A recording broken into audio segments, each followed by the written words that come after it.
Hoje daremos continuidade ao tema do episódio número 13, o impacto do confinamento para a criança e o adolescente. A psicóloga clínica Lilian Brito dará para vocês dicas, orientações para amenizar estes impactos que o confinamento causa. Se eu tivesse filhos pequenos, eu acho que eles estariam bem agitados. Sem dúvida, nós estamos agitados, né, inquietos. Tínhamos tantos planos, projetos, sim, tantas vontades, tantos desejos, e a gente teve que deixar isso em stand-by. Isso. Em suspenso, exatamente. Então, com a chegada da pandemia, a gente foi retirada de nós essa convivência social, esse encontro entre pares, o brincar na rua, nos parques, o encontro com os amigos, experimentar novas relações, a espontaneidade. Então, é um desafio muito grande de a gente pensar como é que a gente poderia enfrentar essa pandemia de uma maneira mais amena possível. Dá suas dicas aí. Mas são dicas, mas não significa que vão ser, vamos dizer assim, milagrosas. Claro. Eu acho que vai exigir muito de nós, adultos principalmente, esse olhar genuíno para cada criança, para cada adolescente, porque cada um é muito único, é muito singular, então cada um tem suas necessidades. Então tem crianças que elas precisam gastar mais energia, tem crianças que são mais interessadas naqueles trabalhos mais artesanais, mais laborais, ficam ali mais introspectivas, então temos que pensar nisso também. Então, às vezes a gente tem sido inundada de dicas, principalmente nas redes sociais. Faça claro. Isso, faça aquilo e tudo mais. Mas, às vezes, nós, adultos, também não temos essa capacidade ou essa habilidade de fazer tais atividades. E, muitas vezes, são atividades que não combinam com o perfil do seu filho. Então, eu acho que a primeira dica, Ângela e José, seria exatamente a gente estar atento ao perfil dos nossos filhos. Então, se é uma criança que está mais agitada, por exemplo, eu daria a dica de fazer atividades ao ar livre, passeios higiênicos, de apostar corridas, de poder fazer caminhadas, de poder buscar na natureza aventuras, por exemplo. A brincadeira é justamente a gente buscar plantas ou bichos de tal espécie. Então, sair a andar por aí e tentar descobrir, ou uma caça ao tesouro, por exemplo. Claro.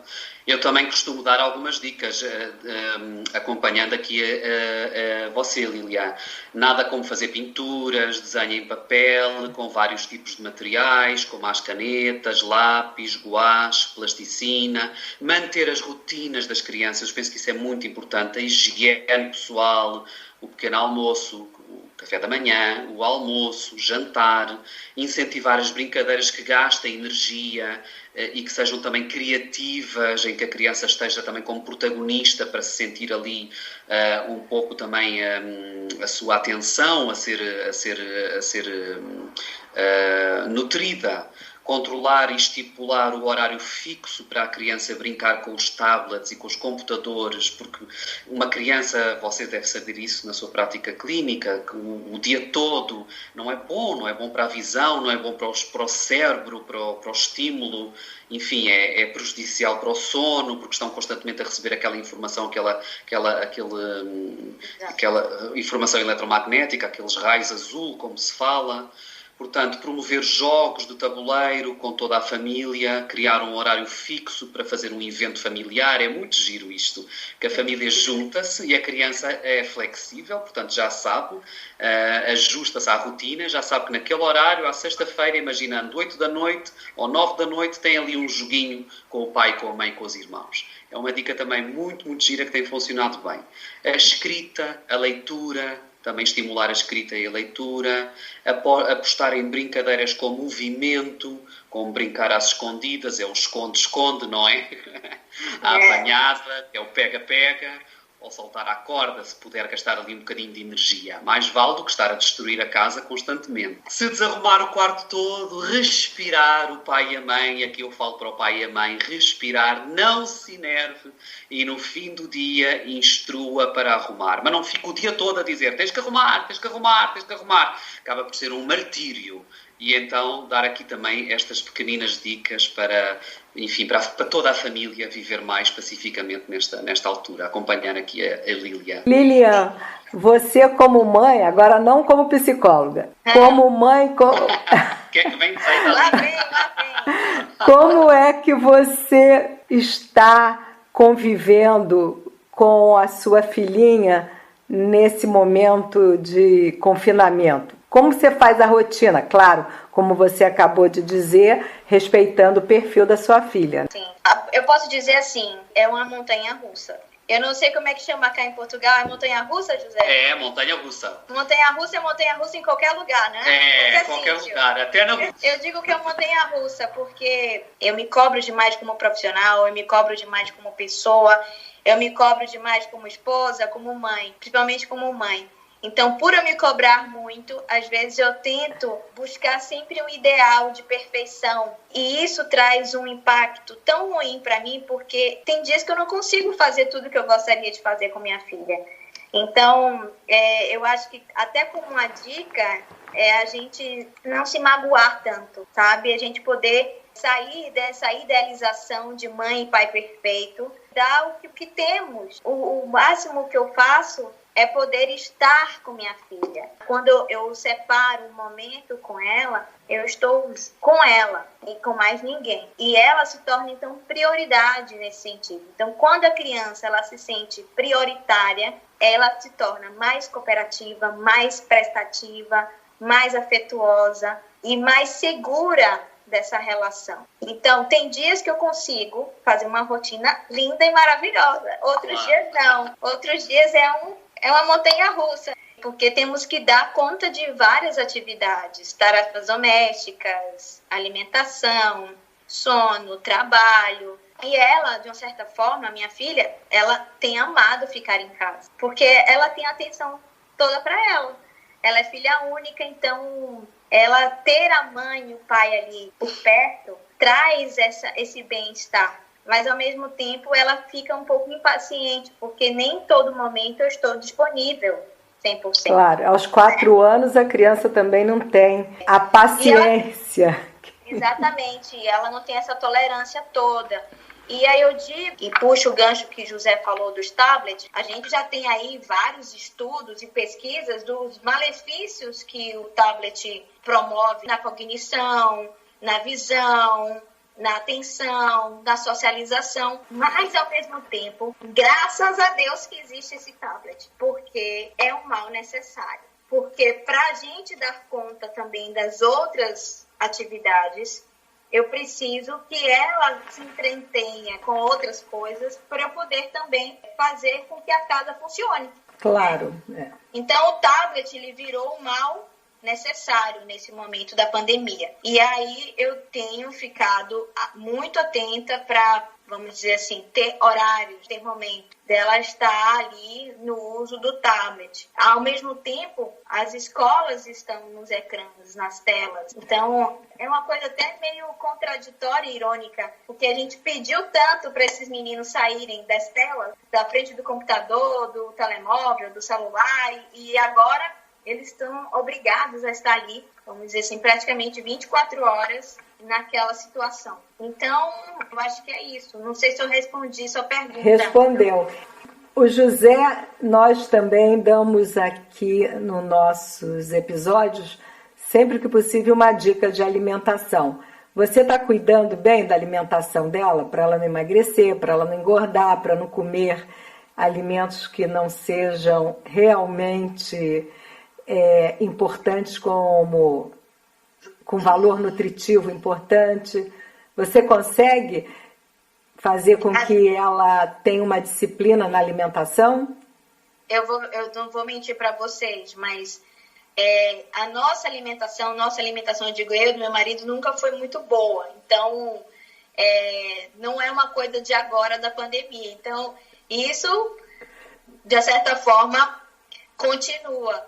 E ela, na escola, eu dava graças a Deus, porque na escola, ela almoça na escola. E a escola, ela promove todo um menu, né, uma ementa maravilhosa de legumes, de coisas vitaminadas. E isso, de uma certa forma, me dava um certo alívio.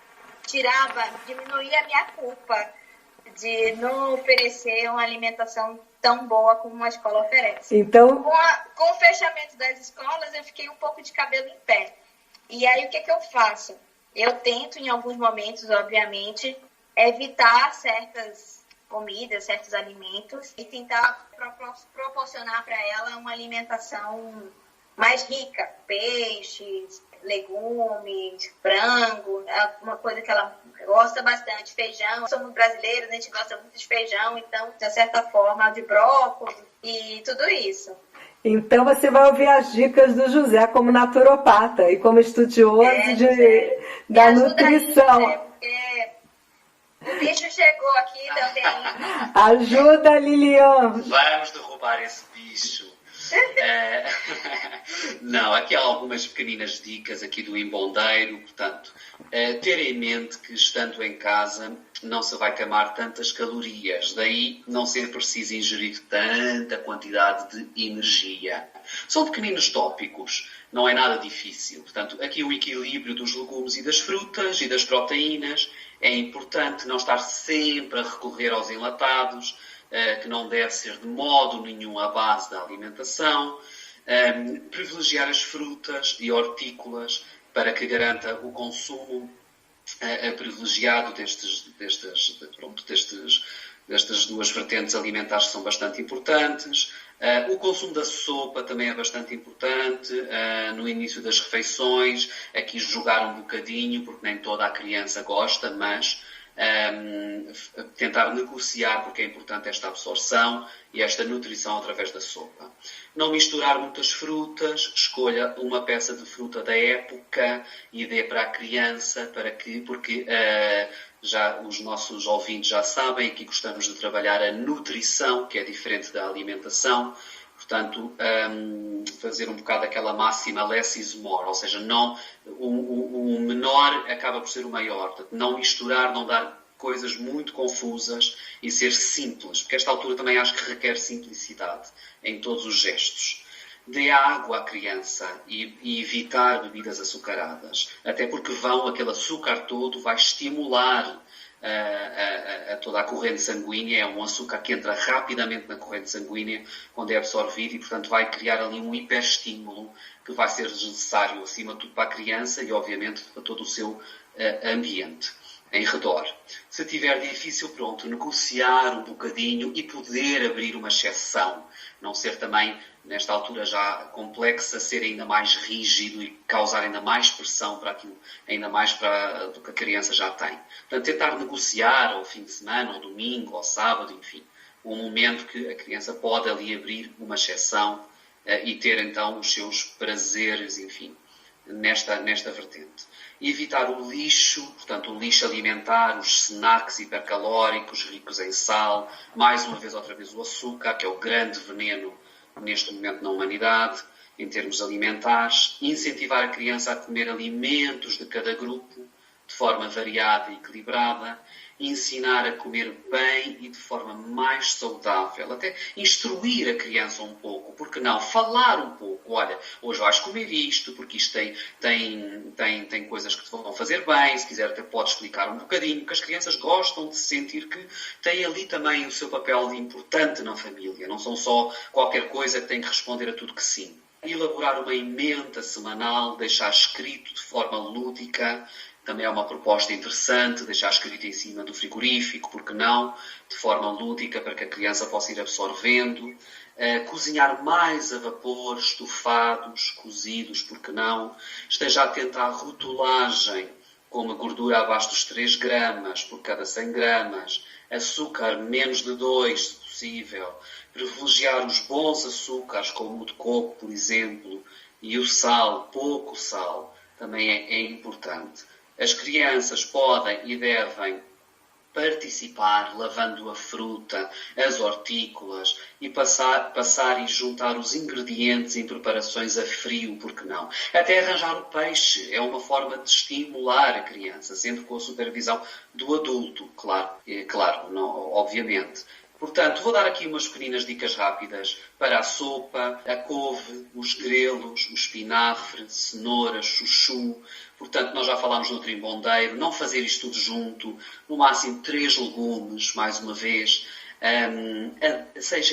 Aproveita esta altura para adaptar as receitas, para inovar. Vai fazer sandes, faça de pão integral, inclua uma alface, uma rúcula, vai fazer uma pizza que as crianças gostam, tudo bem, convida a criança a participar nessa pizza. Junte vegetais cortadinhos de forma criativa, que hoje em dia já tem esses utensílios que se vendem nas lojas próprias para cozinha. Reinventa aquele puré clássico da batata, que muitas vezes a criança já está farta. Junte cenoura, abóbora, ervilhas ou brócolos. Portanto, deve improvisar, leia mais sobre os antinutrientes, procure informação do que é que são os antinutrientes, como as lectinas, estude um bocadinho sobre esta área, porque a alimentação é primordial nesta altura, não há possibilidade de ir aos restaurantes e estar sempre no takeaway, chega uma hora também que cansa, é pouco estimulante. Portanto, corte os hortícolas de forma lúdica, como eu já disse. Estou-me a lembrar aqui, por exemplo, do esparguete. Gosta de esparguete? Faça um esparguete de courgette. Hoje em dia há até uma maquininha bem fácil de adquirir e que tem essa forma de sair o esparguete, só que de uma courgette. José, no Brasil nós falamos espaguete de abobrinha. Pronto, exatamente. Só pronto. Está bem. Corta a fruta também de forma criativa e junte hortelã, adicione ervas aromáticas e, para terminar, faça um grande bolo em que possa juntar cacau cru, mirtilos, alfarroba, seja criativo. Informação não falta. Agora, claro, a velha máxima, abaixo a preguiça, acima ao trabalho. Lilian, já viu que agora, depois que você participou desse nosso podcast, você vai ter que mudar a alimentação aí da sua casa. Fui convidada, na verdade. Convidada forçosamente a baixar a repensar a alimentação daqui de casa. Exato. E pegando um gancho, né, a cozinhar, preparar os alimentos e tudo mais, é uma arte. Por si só, ela foi importantíssima e fundamental para a gente driblar todas essas repercussões da pandemia na nossa vida.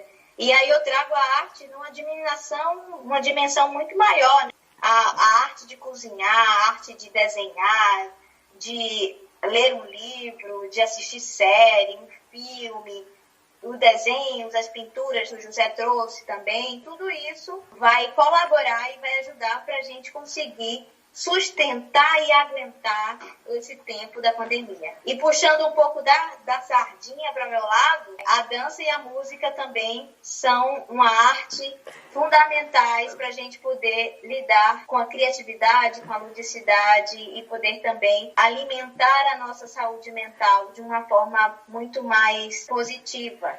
Porque criança precisa de dança. Dança desenvolve coordenação motora, visual, auditiva, toda essa... Dá ritmo, dá equilíbrio, enfim, a dança traz tanta coisa boa e aumenta o fluxo sanguíneo, faz com que a gente aumente também as nossas defesas do organismo, o sistema imunológico, a parte cardiorrespiratória, então tudo isso, articulação, a parte dos ossos, é tão bom.